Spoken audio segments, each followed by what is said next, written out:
जय माता दी, जय मां कामाख्या। कामाख्ये वरदे देवी नीलपर्वतवासिनी तम देवी जगत माता योनि मुद्रे नमस्तुते। कामाख्ये काम संपन्ने कामेश्वरी हर प्रिये काम नाम देहि में नित्यम कामेश्वरी नमस्तुते। काम दे काम रूपस्ते सुभगे सुर सेविते करोमि दर्शन देव्यम सर कामार सिद्धयेत। ओम महेशानी महामाये चामुंडे मुंडमालिनी आयु आरोग्य ऐश्वर्य देहि में देवी परमेश्वरी। ओम जयंती मंगला काली भद्रकाली कपालिनी दुर्गा क्षमा शिवा धात्री स्वाहा सदा नमस्तुते। ओम सर्वमंगल मांगल्ये शिवे सर्वार्थ साधिके शरण्ये त्र्यंबके गौरी नारायणी नमस्तुते। दुर्गति नाशिनी दुर्गा जय जय, काल विनाशिनी काली जय जय, उमा रमा ब्रह्माणी जय जय, सीता राधा रुक्मणी जय जय। महालक्ष्मी नमस्तुभ्यं नमस्तुभ्यं सुरेश्वरी, हरि प्रिय नमस्तुभ्यं नमस्तुभ्यं दयानिधि। काली काली महाकाली काली के पापनाशिनी, खड़ग हस्ते मुंड हस्ते काली काली नमस्तुते। काली काली महाकाली काली के परमेश्वरी सर्वानंद करी देवी नारायणी नमस्तुते। नीर हार हार धन सार सुधा करम भा कल्याणम दा कनक चंपक दाम्बूषाम कुतुंग बिंदु चुकुंब मनोहरांगी वाणी नमामि मनसा वत्सा विभूत्ये। ओम ऐं सरस्वत्ये नमः। ओम ह्रीं दुं दुर्गाय नमः। या जल जल प्रज्वल अग्नि रूपाय ओम होम ह्रीं श्रीं ज्वाला देवी नमो नमः। देवी प्रपन्नताति हरे प्रसीद प्रसीद मातर्ग जोखिलस्य प्रसीद विश्वेश्वरी पाहि विश्वम तमीश्वरी देवी चराचरस्य। शुभम करोति कल्याणम आरोग्यम धन संपदा शत्रु बुद्धि विनाशा दीप ज्योति नमस्तुते। ओम क्लीं कृष्णाय नमः। ओम त्र्यंबकम यजामहे सुगंधिम पुष्टिवर्धनम उर्वारुक्मी वंदनान मृत्योर्मुक्षीयमामृतात्। यदि मनुष्य को अपने जीवन में अपने पिछले जन्म के पाप कर्मों का नाश करना हो तो उस मनुष्य को जो 12 ज्योतिर्लिंग है, 12 ज्योतिर्लिंग है, उनकी यात्रा करना चाहिए।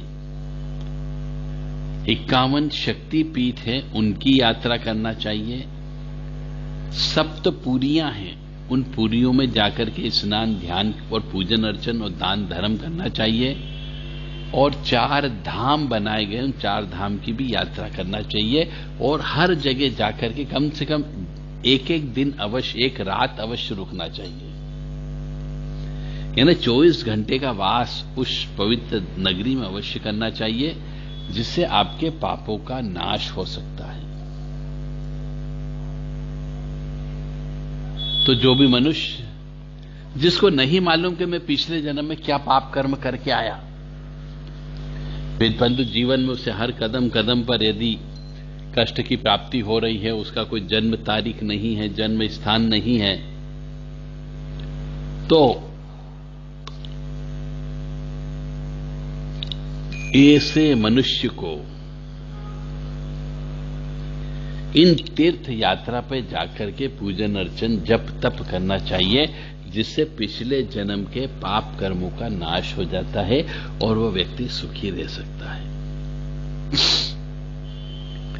जैसे सोमनाथ ज्योतिर्लिंग, श्री मल्लिकार्जुन ज्योतिर्लिंग, महाकाल उज्जैन में ज्योतिर्लिंग, ओंकारेश्वर ज्योतिर्लिंग, नागेश्वर, वेदनाथ, भीमा शंकर, त्र्यंबकेश्वर, ये सब ज्योतिर्लिंग है, इनकी यात्रा अवश्य करना चाहिए। घुष्मेश्वर, केदारनाथ, विश्वनाथ, काशी विश्वनाथ, सोमेश्वर, और ये 12 ज्योतिर्लिंग है। इन ज्योतिर्लिंग में जाकर के एक रात रुक करके, 24 घंटे कम से कम रुक करके रुद्र अभिषेक कराना चाहिए। तो आपके पिछले जन्म के बहुत सारे पापों का नाश हो जाता है। सनातन धर्म में 7 पूरियां जो बहुत पवित्र मानी जाती है, उन 7 पूरियों में जाकर के भी रहना चाहिए और पूजन अर्चन करना चाहिए, दान धर्म करना चाहिए। जैसे बहुत से मनुष्यों को नहीं मालूम, तो यदि आपको अपने पिछले जन्म की जन्म तारीख, जन्म समय, जन्म स्थान नहीं मालूम हो, ताकि आपकी जन्म पत्रिका नहीं बनी हुई हो और जिंदगी में कष्ट के ऊपर कष्ट आपने देखे हो, बहुत सारे कष्ट देखे हो जीवन में, तो आप इनकी यात्रा करके आप अपने पापों का नाश कर सकते हो। तो अयोध्या, सप्तपुरी में अयोध्या नाम आता है, जहां भगवान श्री रामचंद्र जी ने जन्म लिया। सरयू नदी वहां पे बहती है। मथुरा, हरिद्वार, काशी, कांची, उज्जैन और द्वारका। मनुष्य को इन 7 नदियों, इन 7 सप्तपुरियों में जाकर के अवश्य स्नान करना चाहिए और रहकर के पूजन अर्चन करना चाहिए, ताकि आपके पिछले जन्म के पापों का नाश हो जाता है। तो एक बार और बता देते हैं कि अयोध्या, मथुरा, हरिद्वार, काशी, कांची, उज्जैन और द्वारका जी, ये सप्तपुरियां कहलाती है, जो शास्त्रों में बताई गई है। और इन सप्तपुरियों का सनातन धर्म में बहुत बड़ा महत्व है, इसलिए इनकी यात्रा अवश्य करना चाहिए मनुष्य को। और इधर उधर जाने के बजाय आप ये यात्रा करिए। 4 धाम हमारे बड़े बुजुर्ग कहा करते थे कि जिस व्यक्ति ने 4 धाम करके आ गया ना, अब उसने हर चीज से ऋण से उऋण हो गया है, इसलिए उसने 4 धाम की यात्रा कर ली है। अब उसका मृत्यु भी हो जाए तो कोई दिक्कत नहीं होती है। तो 4 धाम के अंदर सबसे पहला धाम आता बद्रीनाथ धाम। यह हिमालय पर्वत पर अलकनंदा नदी के पास में है। बद्रीनाथ धाम, यहां पे श्री हरि विष्णु जी की प्रतिमा है। द्वारका जी, ये गुजरात में समुद्र तट के पास में है, यहां भी भगवान श्री कृष्ण विराजमान है। और रामेश्वरम, यह ज्योतिर्लिंग है, तमिलनाडु में है। जगन्नाथपुरी, यह पूर्व दिशा में उड़ीसा में है। यहां पे विष्णु जी की नील माधव प्रतिमा जो जगन्नाथ कहलाती है, सुभद्रा जी और बलभद्र की प्रतिमा भी साथ में रखी जाती है। तो इस प्रकार से मनुष्य को अपने पापों का नाश करना हो तो उसे बद्रीनाथ धाम, द्वारका धाम, रामेश्वरम और जगन्नाथपुरी की यात्रा अवश्य करना चाहिए। ये यात्रा करने से कुल देवी देवता भी प्रसन्न होते हैं, पितृ देवता भी प्रसन्न होते हैं, इष्ट देवता भी प्रसन्न होते हैं। इसलिए हर मनुष्य को अपने जीवन में हर साल एक धाम की यात्रा करता हुआ चले, ताकि उसके सभी मरने के पहले तक सभी धामों की यात्रा हो सकती है, सप्तपुरियों की यात्रा हो सकती है, 51 शक्तिपीठ की यात्रा हो सकती है और 12 ज्योतिर्लिंग की यात्रा भी हो सकती है।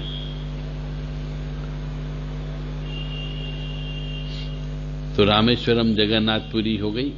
अब हम आते हैं शक्तिपीठ। कहीं कहीं किताबों में 51 शक्तिपीठ लिखा, कहीं पे 52 शक्तिपीठ लिखा है। कुछ कुछ देवियों के 2-2 मंदिर बने हुए हैं। तो उस जगह अंग गिरा और उसी का एक आभूषण भी गिरा, ऐसा भी हो सकता है। तो 51 शक्तिपीठ में सबसे ज्यादा जो अंग गिरे हैं वह गिरे हैं पश्चिम बंगाल में।